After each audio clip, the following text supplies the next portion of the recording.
Bismillahirrahmanirrahim. Assalamu alaikum wa rahmatullahi wa barakatuh.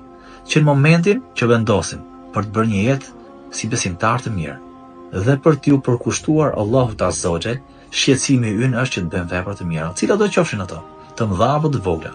Madje tek të voglat, shpresa më e madhe për të strehuar në xhenet, sepse ato janë ato të cilat njerëzit i anashkalojnë, njerëzit nuk i shikojnë dhe nuk i vlerësojnë ashtu si kurse duhet, dhe synojnë gjithmonë që të bëjmë vepra të mëdha. Megjithatë pejgamberi alayhi salatu wasalam thotë la tahtaqiranna min al-ma'rufi shay'a, mos nënçmoni asgjë prej veprave të mira.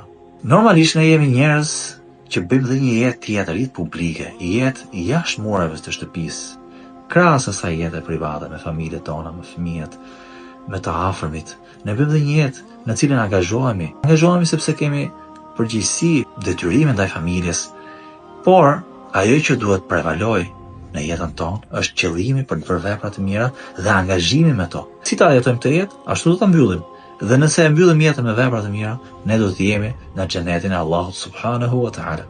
Pejgamberi alayhi salatu wasalam thotë, kush thot la ilaha illa Allah dhe me atë fjalë e mbyll jetën e tij, ai do të jetë në xhenet.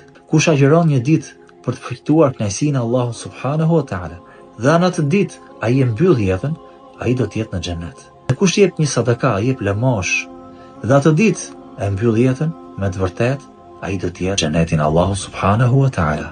Allahu është bujar dhe jo vetëm që na është problem në bujaria e tij, por na jep dhe mundësinë që të bëjmë vepra të mira për të shpërblyer në këtë jetë dhe në jetën tjetër.